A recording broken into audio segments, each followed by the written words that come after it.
Lighting boards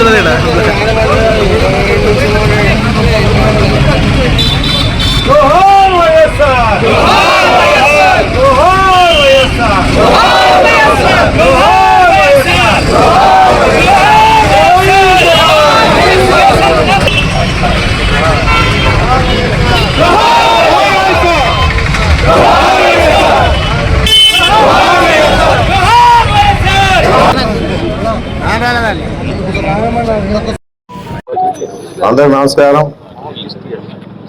party కార్యకర్తలకి, అభిమానులకి, BC SC ST మైనార్టీకి, మహిళలకి, యువతకి, అన్ని వర్గాలకు కూడా హృదయపూర్వక ధన్యవాదాలు తెలియజేస్తాను. ముఖ్యంగా ఈరోజు 15 వసంతాలు పూర్తి చేసుకుని 16వ వసంతంలో కలగబెడతా ఉన్నాం. ఏదున్నా దీనికి అన్ని విధాలుగా అండదండ అంటే కూడా పార్టీ కార్యకర్తలు అని చెప్పేసి కూడా చెప్పడం జరుగుతూ ఉంది.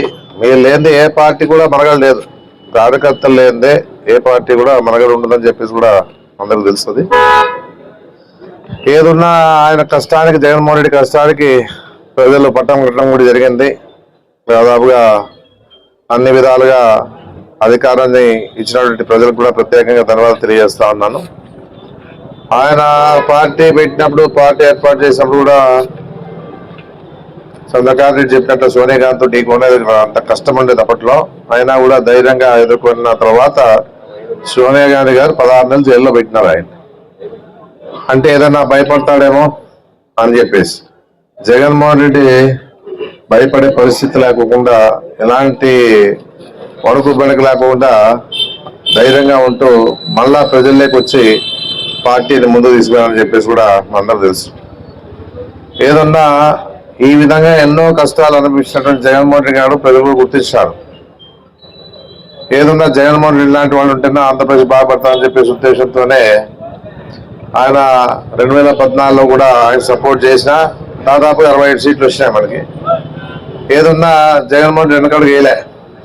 అయినా ఏదున్నా కూడా అంతే, ఏదున్నా కూడా ఒకటే చెప్తారు, జగన్మోహన్ రెడ్డి గారు పార్టీలో గెలిచిన వాళ్ళంతా కూడా 21 మంది బయటికి పోయినారు. డబ్బులు కమ్ముడుపోయినారు, మంత్రి పదవులు కమ్ముడుపోయినారు. ఏదో రకంగా జగన్మోహన్ రెడ్డి పార్టీని, అంటే ఈ మన పార్టీని నీరుగార్చాలని చెప్పేసి ప్రయత్నం చాలా చేశారు చంద్రబాబు నాయుడు గారు కానీ, కాంగ్రెస్ పార్టీ వాళ్ళు కానీ. అయినా జగన్మోహన్ రెడ్డి వెనకడికి వేయలే. ఎవరు పోయినా పోని, ప్రజలు నా వెంట ఉన్నారు, ఏ విధంగా కూడా భయపడే ప్రసక్తి లేదు, నా పార్టీ కార్యకర్తలు ఉన్నారు, ప్రజలు ఉన్నారు అని చెప్పేసి ప్రజల్లోకి పోయి తెలుసుకుంటా అని చెప్పేసి ప్రజల్లోకి పోయి